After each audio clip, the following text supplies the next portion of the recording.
देखो बच्चों, अपने अकाउंट में सवाल नंबर 14 को हल किए थे। आप लोगों ने भी चौपड़ा में सवाल 14 नंबर हल किया होगा। आज अपने 15वें सवाल पे जाएंगे। अब 15वें सवाल में सबसे पहले दिया है, हर्ष और येसा की निम्नलिखित सकल तलपट और समायोजनों को ध्यान में लेकर पेड़ी का 31/3/17 के दिन पूरा होने वाले वर्ष का वार्षिक हिसाब तैयार करना है। सबसे पहले अपने समायोजनों की टिक करेंगे। पहला समायोजन दिया है, अंतिम स्टॉक की मूल कीमत 10,000 जिसमें 50% स्टॉक की कीमत उपज नहीं होगी। इसको अलग से बताएंगे, अभी टिक नहीं कर रहे। मकान खरीदी के कानूनी खर्च के 4,000 कानूनी खर्च में शामिल है। तो देखो, कानूनी खर्च पर एक टिक करो और एक मकान पे भी टिक कर लो बेटा। उसके बाद देनदारों पर डूबत ऋण अनामत, तो देनदारों पर टिक करो। देनदार यानी लेना पे टिक कर दो। उसके बाद फर्नीचर और मकान पर घिसाई, मकान पर एक और टिक कर लो और उसी प्रकार फर्नीचर पे भी टिक करो। उसके बाद पेटेंट और ट्रेडमार्क, तो पेटेंट और ट्रेडमार्क पर भी ही टिक कर लो। पेटेंट और ट्रेडमार्क अब टिक हो गई। अब सबसे पहले अपने समायोजनों को, सकल तलपट के विवरणों को लिखेंगे। उसके बाद अपने समायोजनों को लिखेंगे, चर्चा करेंगे।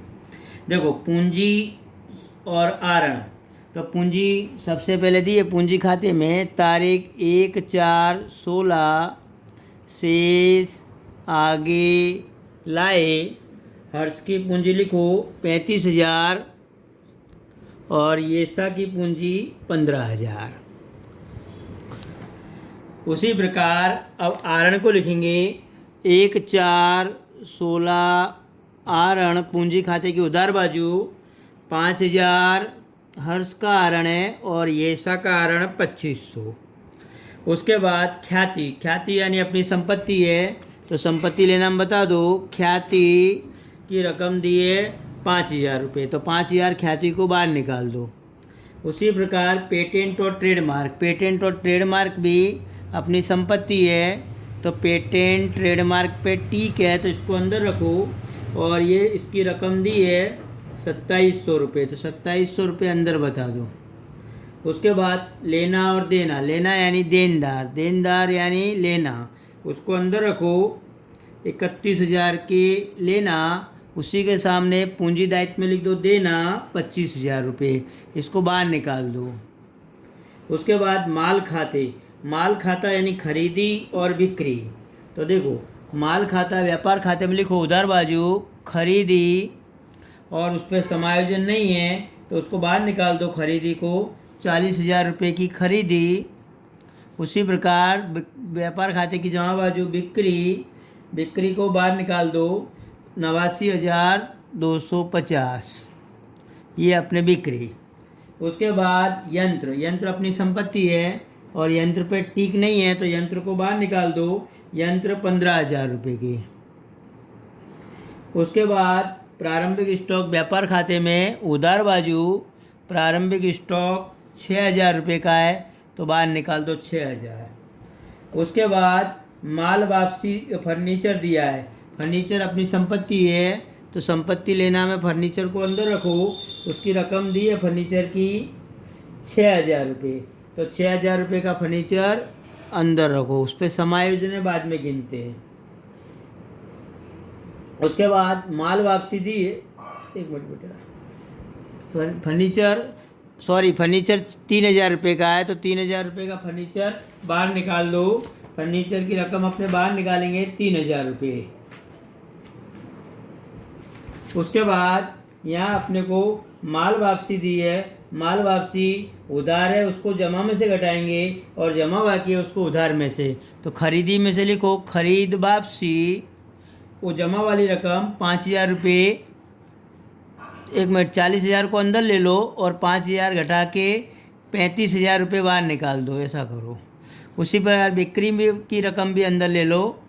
बिक्री में से बिक्री वापसी कितनी दी है बेटा? 7,500, तो 7,500 को घटा के रकम बाहर निकाल दो और 7,500 घटाने पे ये रकम आई 81,750 रुपये।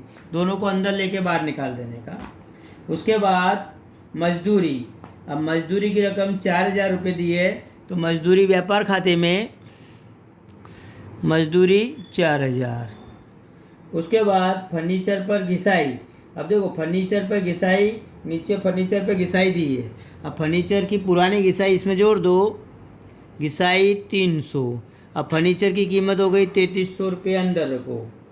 स्टेशनरी और छपाई, लाभानी खाते की उधार बाजू स्टेशनरी छपाई की रकम को बाहर निकाल दो, तो कोई समायोजन नहीं है, 1550 रुपये स्टेशनरी छपाई के बाहर निकाल दो। उसी प्रकार मकान, अब मकान यहाँ 46,000 का दिया है, तो मकान अंदर रखो 46,000।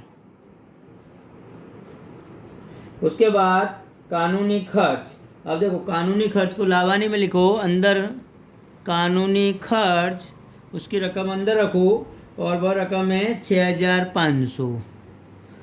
उसके बाद नगद शेष, नगद शेष अपनी संपत्ति है, तो नगद शेष संपत्ति लेना बाजू 300 रुपये, बाहर निकाल दो। उसी प्रकार रेलवे नूर, रेलवे नूर अपने व्यापार खाते की उधार बाजू, तो रेलवे नूर और रकम दी है 600, तो 600 रुपये बाहर निकाल देंगे। बीमा प्रीमियम, लाभानी खाते की उधार बाजू, बीमा प्रीमियम रकम दी है 1150, अंदर मत रखो, बाहर ही निकाल दो सीधे 1150। हुंडिया, अब हुंडी यानी लेनी हुंडी, उधार बाकी यानी लेनी हुंडी। वो संपत्ति लेना हम बताओ, उसी के सामने देनी हुंडी पूंजी दायित्व में बताओ। देनी हुंडी की जमा बाकी है 2500 रुपये, उसको बाहर निकाल दो। उसके बाद डाक खर्च, डाक खर्च व्यापार खाते की उधार लाभानी खाते की उधार बाजू डाक खर्च, उसकी रकम 2000 रुपये, बाहर निकाल दो डाक खर्च को। उसके बाद डूबत ऋण और डूबत ऋण अनामत। अब देखो यहाँ डूबत ऋण और डूबत ऋण अनामत का फॉर्मेट बनाएंगे, डूबत ऋण टी प्लस डूबत ऋण ए प्लस डूबत अनामत ए और माइनस डूबत अनामत टी। कच्ची तलपट समायोजन, समायोजन कच्ची तलपट। अब 1500 रुपये डूबत ऋण के ऊपर लिखो और 2000 माइनस वाली रकम में फिर घटा के जोड़ के बाहर निकालेंगे बाद में। बटाव, अब बटाव उधार भी है जमा भी है, तो दिया वटा उधार कर दो लाभानी में, उसकी रकम लिखो 750 और उसी के सामने जमा में लिख दो प्राप्त बट्टा, उसकी रकम लिखो 1500 रुपये।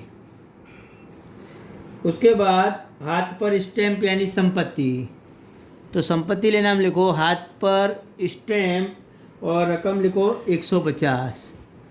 और उसी प्रकार डूबत ऋण वापसी दी है 1250, तो लाभानी के जमा बाजू डूबत ऋण वापसी 1250 रुपये, बाहर निकाल देंगे।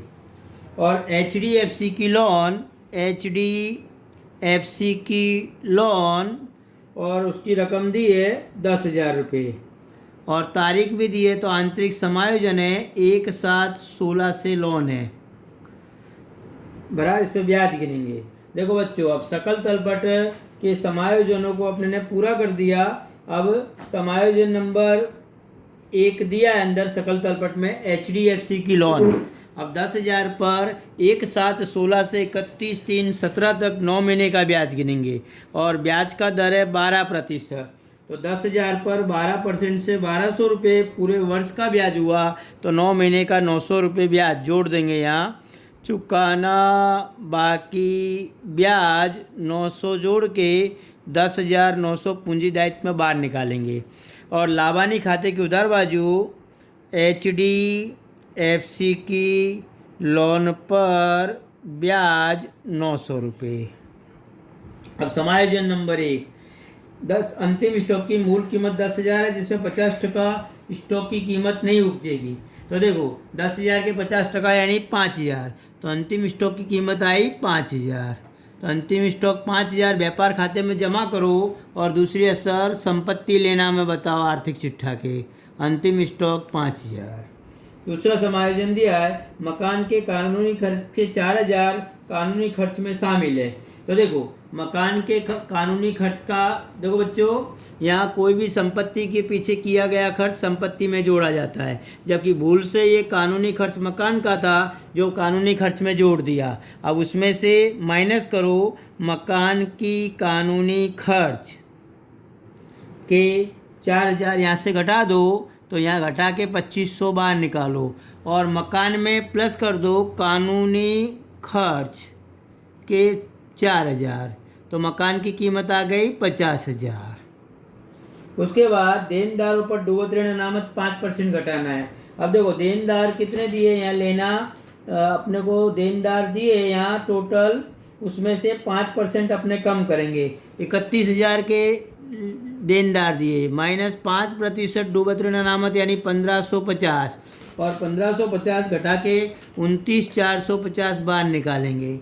और अपने ने जो फॉर्मेट तैयार किया लाभानी खाते में, उसमें अपने डूबत ऋण नहीं है, डूबत ऋण अनामत 1,550 रुपये जोड़ो तो ये रकम आ गई जोड़ के 3,050, उसमें से 1,000 घटाओ तो 1,050 अपने बाहर निकाल देंगे। उसके बाद फर्नीचर पर घिसाई और मकान पर घिसाई।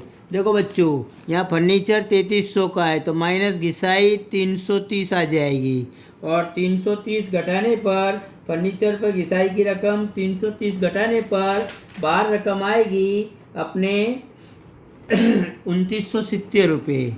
तो 2,970 रुपये बाहर निकाल दो और मकान में से भी घटा दो माइनस घिसाई। मकान पर कितने परसेंट दिए अपने को बच्चों, यहाँ मकान पे घिसाई 5% है, तो 5% के हिसाब से 50,000 पर 2,500 रुपये घिसाई यानी 47,500। और दूसरी असर लाभानी खाते के उधार बाजू दोनों लिख दो। फर्नीचर पर घिसाई 330, मकान पर घिसाई 2,500 रुपये, ये बाहर निकाल देंगे। देखो बच्चों अब लास्ट समायोजन पेटेंट और ट्रेडमार्क के 1/3 भाग आगे के वर्ष में ले जाना है। तो देखो पेटेंट ट्रेडमार्क की कीमत दी है 2700 और 1/3 अपलिखित कर दो उसमें से, तो 1/3 यानी 2700 के 900 घटा देंगे 1,800 बाहर। और दूसरी असल लाभानी में बता दो मकान पेटेंट और ट्रेडमार्क में अपलिखित, पेटेंट और ट्रेडमार्क में अपलिखित ये 900 रुपये। बच्चों अब देखो बच्चों अब अपने सवाल पूरा हो गया, सकल तलपट के विवरणों को बताया, समायोजन के बताया, अब टोटल करेंगे।